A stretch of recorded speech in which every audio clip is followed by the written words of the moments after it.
With more than 3,700 coronavirus deaths, the United States surpasses China, and authorities warn the number could dramatically increase. Hello, I'm Anand Naidu, and this is The Heat.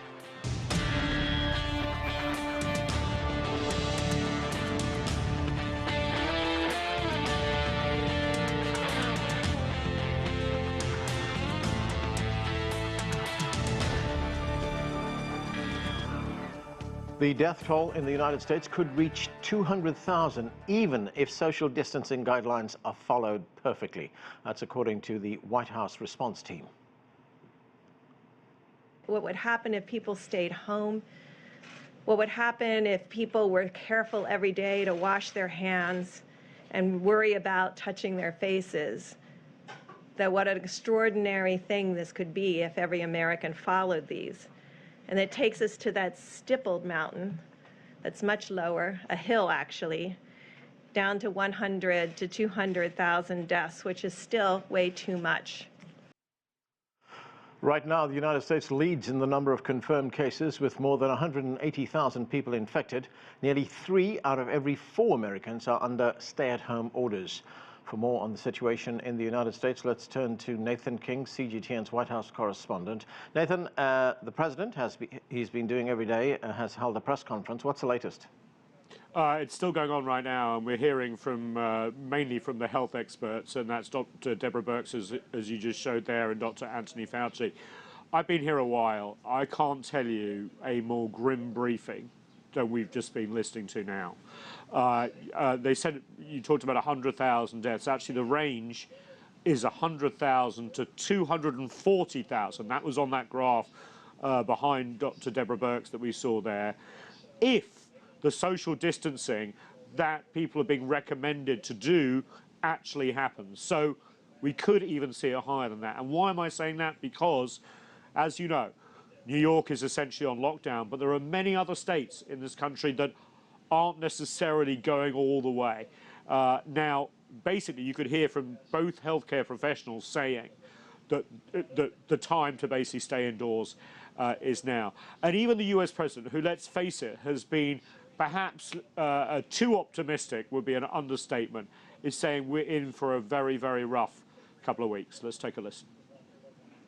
I want every American to be prepared for the hard days that lie ahead. We're going to go through a very tough 2 weeks. And then hopefully, as the experts are predicting, as I think a lot of us are predicting after having studied it so hard, you're going to start seeing some real light at the end of the tunnel. But this is going to be a very painful, very, very painful 2 weeks. Now, he says 2 weeks there. It's not going to be 2 weeks. It's going to be longer, because New York is even saying that its apex, the top of the curve on this virus, could be as long as 3 weeks away, and others are sort of ramping up as well. So it's going to be a long time. You know, we've seen the US lead in the number of cases and deaths now more than China. It's going to get a lot worse. Nathan, do we know anything more about test kits, the distribution of test kits around the country, and also things like ventilators? You know, we've been hearing these heartbreaking stories of doctors in ER facilities and hospitals having to make a tortuous decision on who lives and who dies because there's a shortage of ventilators. Right. I mean, first of all, on the test kits, Vice President Mike Pence saying, look, we've tested 1.5 million Americans, essentially 100,000 a day. The US president has said no other country has tested more. Well, if you count the numbers of people, that's true, but per capita still very much behind the Republic of Korea, South Korea, very much behind Italy. And that's worrying, because you've seen the dramatic increase in the number of cases in Italy. So if you're behind testing, you basically don't know who's got this. The other stuff, I mean, you know, this is really, really important. Ventilators, New York has said it needs between 30 and 40,000. They don't have them. Andrew Cuomo, the governor of New York, was saying that they need 17,000 more, and that the federal government essentially outbid them when they're trying to get them from China. And so there's this sort of competing narrative. The states are competing together as well. Now, US President Trump said they have 10,000 ventilators left here in the stockpile, but they're not sending them out until they know where it's to go. So yes, that scenario of people sharing ventilators is a very real one, especially if the peak comes in New York in the next week, 2 weeks, or 3 weeks, because as we know, there are companies preparing to make these things, but General Motors, for example, has already said, look, we can make them, but it's probably going to take 3 months before the first one comes online. So imports and using what you have is just really, really important now. But it's not just ventilators. You know, in pandemics, they talk about the 3 S's, right, which is staff, nursing staff, and doctors. They're in short supply. Also space. Hospital beds. That's ramping up, but by no means there. And then it's stuff. And it's not just ventilators. It's gloves, it's masks, it's gowns, it's drugs. All these sorts of things are needed and needed now in the US. Now, they need a lot of catching up to do to get within these horrific projections that were just put out by the White House of between 100,000 and 240,000 dead. And, you know, I don't want to say anything that could add to people's worry here. But without proper mitigation, without what's going on with the hospitals and getting everything they need, that toll could definitely go higher. Thanks, Nathan. That's CGTN's White House correspondent Nathan King reporting there. Thank you. Well, to talk about what we can expect next, let's bring in our panel. From Omaha, Nebraska, Ali Khan is the Dean of the College of Public Health at the University of Nebraska Medical Center. Paula Regis is a resident doctor on infectious diseases at the Oswaldo Cruz Foundation, a leading research institution in Latin America. She joins us from Rio de Janeiro. Justin Bahl from Atlanta via Skype is an associate professor at the Center for Vaccines and Immunology at the University of Georgia, and also via Skype, journalist Mark Seddon joins us from London. Welcome to all of you. Ali Khan, let me start with you. We heard from the president and his team over the past hour or two. In fact, as Nathan pointed out, that news conference still going on. Very grim projections that we could see between 100 and up to 240,000 people die in the United States because of this pandemic. But at the same time, we did see some of the experts point to a pattern, point to trends that show us that if people continue to observe the social distancing guidelines and other precautions that the team has been talking about, then we could be turning the corner here. In fact, they said New York may have turned the corner. It's still a very grim picture, though. What do you make of it? Absolutely, and thank you. So it really depends on the models that you're looking at, on what the projections would look like, and really on the compliance of people for these social distancing measures. So I've seen numbers anywhere from 82,000 deaths to, believe it or not, 1.1 million deaths. And again, that's a function of the model and the number of measures. But what we're seeing right now suggests, as the president says, although it's not 2 weeks, but the next 2 to 6 weeks are going to be very difficult in the United States, and it will be a series of different epidemics across the United States in different cities with different needs. Right, Ali Khan, do you see this number going up, the number of infections? Oh, yes, absolutely. The data is clear. The number of infections will be going up, and they still are going up, although it does look like, if you look at the numbers in the United States, it looks like it may have slightly sort of rounded the bend a little bit, but the number of infections are still going up very fast, what we call geometrically in my world, as are the number of deaths, but deaths are late because it takes a while for those deaths compared to the number of cases. So tragically, these deaths are going to show up afterwards. Any large number of deaths are going to show up afterwards as these cases continue to increase now. All right, let me go to Justin. Justin, what do you make of the information that we got this afternoon at that news briefing? I'm worried that that those estimates are a little bit too low for the number of deaths. Because we're not testing enough yet. We don't have a good idea about where we are in the epidemic curve. Even though testing has gone on, it has been limited by a lot of the supplies that are required, as well as staff to do those tests. So a person may have symptoms for about a week and then get tested when they seek medical help. and then those tests may come 4 days later. So I'm worried that what we're seeing is actually something that was baked in to the epidemic 3 weeks ago, and we don't have a good idea of where we actually are right now. Justin, just on the point of testing, the president did say at that news briefing that there are test kits out there, but they're not being used. And one of the reasons they're not being used is because of logistics. People who want to use them don't know where to send the information or the swabs that they take. They don't know which labs to send that to. How difficult is that going to be to resolve? I think that's only part of the problem. But even in Athens, Georgia, a small town, we have one site that we know we can go and get tested in. But the people that go there to get tested have to meet a certain set of criteria to be tested. So you may think you have coronavirus, and your doctor may even say, "Hey, we'd like to get you tested." So even if you could find the testing center or know where to send your swabs, you may not be tested because there's an additional set of criteria, and the tests are being focused on those people that need it the most right now. All right, let's bring in Mark Seddon. He's in London. Mark, good to see you. Talking about the situation in the United Kingdom, also a very grim situation, but there was one bit of good news today. There was a professor at Imperial College in the United Kingdom who said that the measures that have been put in place by the British authorities have been working. But he did have a warning, though, and say that, look, the measures that have been put in place are probably going to have to be there for the next 6 months. What is your assessment of what's happening in the UK? Well, Anand, thank you very much. And I mean, just a few miles away from here, we have a situation where the British Prime Minister, the British Health Minister, the Chief Medical Officer of England are all self-isolating because they have COVID-19. And today recorded with 381 deaths, the highest number so far in the United Kingdom. And, you know, there has been a lot of concern here about the lack of preparedness, the lost month of February, and the fact that in many respects, frontline staff, healthcare staff are still not being properly equipped, not tested, not properly equipped. Now, these things are changing quite rapidly.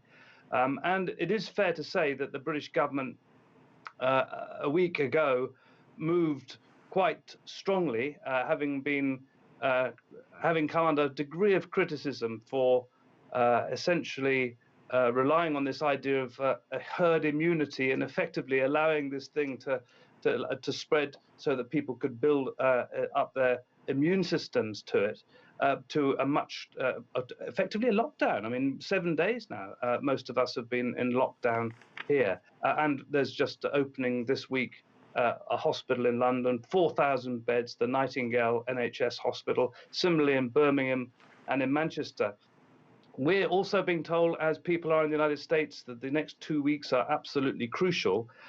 But my gut feeling is that a lot of people are looking in from elsewhere, especially from Asia, and are wondering about quite how well this has been handled in parts of Europe and particularly in North America, where, of course, there are 44-odd million people without any health insurance at all. All right, let's bring in Paula. She's in Rio de Janeiro. And Paula, President Jair Bolsonaro of Brazil, he has not been taking this very seriously. He's been downplaying the seriousness of this pandemic. And we look at Brazil. It's a massive country with a massive population. And I'm wondering what kind of impact the president's attitude would have, not just in Brazil, but in the region. Yeah, for sure. I think if there is something that this whole pandemic is teaching to the world, to those who insisted to not understand, is the importance of universal health coverage, especially when we do have a country like Brazil and many other low-mid-income countries and upper-mid-income countries. We need to understand that it's true, giving the facilities to the whole population, that we face inequalities. So specifically about your question, we also do need to understand that health is a political choice. And especially in this situation, it's the political determinants of health that are kind of managing and guiding and leading the whole population, the whole country to its decision. I believe actually that we cannot split technical guidance and political guidance. They need to combine in favor of a whole population. And as you mentioned as well, one point important, like when we understand that we are Brazilians and we have borders with many other countries, is that when we do not take the right measures to contain the epidemic, to contain the outbreaks inside our countries, we are also putting in risk not only the Brazilian population, but the whole region. And you were talking about New York and the whole situation in the US, but we do need to understand that this pandemic is going through the world, and as a global threat, we in Brazil, we are actually in risk of becoming a new epicenter, especially because we do face a lot of health inequalities, social inequalities that become a kind of perfect environment for a virus to stay, and of course create a lot of crises in not only the health system, but economic system, and to the population. That is what matters. So I think it's kind of imprudent, the whole position the president of Brazil is taking. Paula, you know, the president's view is one view. It is a political view. But what are you hearing in Brazil from the experts, from scientists, from epidemiologists? Yeah. Of course, we have a tradition in Brazil of a great public health system in terms of theory, and but also in practice itself. So what we've been seeing the past days and the past weeks actually is that we have a strong guidance from the Minister of Health of what should be done, and it's been kind of heard from the governments, I mean like the states governments and from the cities, and especially to the population, because one instrument that is really important is communication, and the right communication. So it's important that you can translate logistic and kind of theoretical measures to what the population needs to understand and needs to learn and needs to follow. So in terms of epidemiology and studies that are being conducted here in Brazil, we are kind of leading it, and it's important that we can do this translation to the population in terms of measures that should be taken. Right. Dr. Ali Khan, there is another challenge, and it's one of the challenges that my colleague Nathan King referred to in our report, and that is staff. That is doctors, nurses, healthcare staff, even right down to the people who clean hospitals and things like this. They are on the front line. Many of them are being infected themselves. In fact, if you look at Spain, 13,000 healthcare professionals have confirmed to have COVID-19. It's the highest proportion of affected frontline workers. We've seen in Italy more than 60 doctors who are treating patients have died. Are we seeing a similar situation in the United States? So there's actually two parts to that question. So first, yes, unfortunately, we have infected healthcare staff in the United States. And so our number one priority is to make sure that we protect healthcare workers in the U.S. and make sure they don't get infected. But the second part of that is how do we surge healthcare workers across the United States to be part of this response? And we've been actually seeing an outpouring of volunteers across the U.S. to this response. So repurposing existing healthcare workers into the response, volunteer response, people who have retired, rethinking how do we use medical students, pre-graduating people who are about to graduate, getting them into the response. So both protecting healthcare workers and increasing the supply of healthcare workers has been a real big focus to make sure that we can take care of these patients. Justin, you know, we know so little about what is going on right now, and we know that there is research being done right now. There are labs, there are companies trying to come up with a vaccine, trying to come up with treatment, but there are some epidemiologists who are warning of what they term a second wave. We've not seen that in China, but I was wondering, there's been talk of this virus being able to mutate and become something else, which would make it very difficult, of course, for a vaccine to be created, as well as treatments to be out there. Do we know about these efforts, A, about a treatment, and B, about a vaccine? So there are a lot of efforts to try and identify a treatment as well as develop a vaccine. I hope that a treatment will be available earlier. The vaccine, I really doubt that it's going to be available earlier than a year, and I think that's an optimistic estimate. We give vaccines to healthy people, people that haven't been infected, so we actually have to have that safety data, and that's just going to take time. With the treatment, there's a lot of people that are very sick, and we'll be able to hopefully develop a treatment so that they can be treated earlier. With response to the mutation rate on this virus, it's actually quite low. It's not. It's about 2 to 5 times slower than influenza. Influenza, we have to update our vaccines every year just because it does mutate so fast. So this coronavirus is accumulating mutations. They don't seem to be in any particular region of the genome. So it is accumulating mutations, but it's actually accumulating at a very low rate. So there's very low risk of it actually mutating to escape a vaccine. But it is mutating, and it is something that we need to keep aware of. And then the other aspect is that the vaccine, when it's developed, will hopefully give long-lasting protection. And at least preliminary data says that people that have been infected have really high titers, so it's unlikely that those titers are going to drop. That's the level of antibodies in their blood. It's unlikely that it's going to drop very quickly, and they won't have protection. So I think the vaccine will protect for a long time. It's unlikely that it's going to mutate, and there's a lot of efforts trying to ramp up that production right now. All right, let me go back to Paula. And Paula, you know, we hear the doctors and we hear the scientists tell us that, you know, we have to practice social distancing, keep at least 6 feet away from the next person to avoid being infected ourselves. I mean, that might be relatively easy in a place like the United States or maybe in Europe. But if we look at developing countries and we look at areas where low-income groups live, I mean, take a country like Brazil. We had a report on this network not so long ago, which looked at the situation in the Rocinha favela, which is in Rio de Janeiro, and you know, you have entire families living in a room which is probably, you know, 2 meters by 3 meters. I mean, is this an impending disaster waiting to happen here? Yeah, for sure. Unfortunately, in Brazil and many other countries, you face so much social disparities that it's actually hard to find a unique guidance. So once you follow the techniques of like 2 meters of distance, washing your hands often, not using the same like spoon or the same fork and knife, but these predictions and these measures cannot be followed by everyone. And specifically in these kinds of populations that live in favelas and many other kinds of not well sanitarized and that you don't have properly a health environment to be living, it's quite hard. And it becomes a hub for the virus to spread because this population, they cannot follow the measures, especially because they also do face consequences of not having great jobs, not having great education, and of course not having the proper access to health. Mark, you know, a moment ago you talked about the situation in Europe as well. I was looking at some figures. Spain recorded 850 deaths just on Tuesday.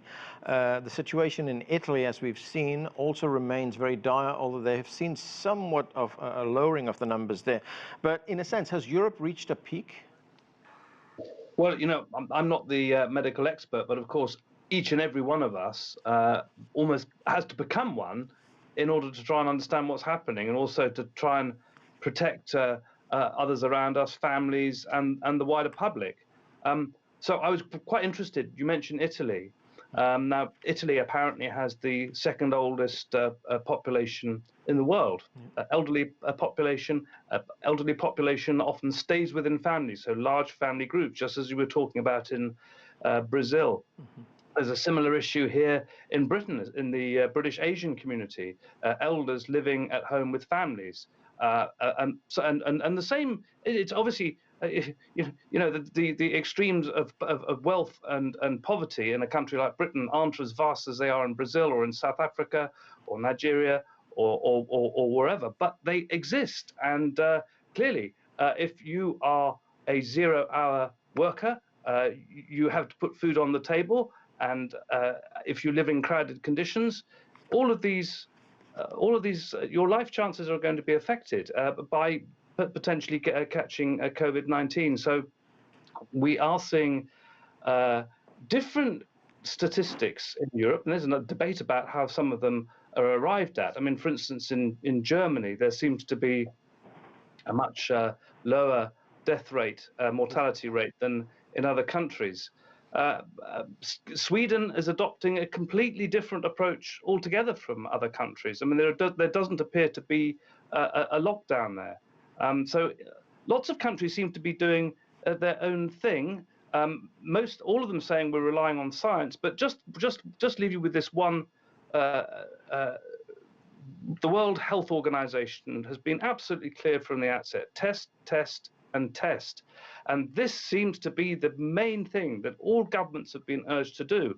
They are doing it, but some of them have been rather late in doing it, and have not been putting the resources that are necessary into it. The World Health Organization surely must be the organization the advice should be being followed.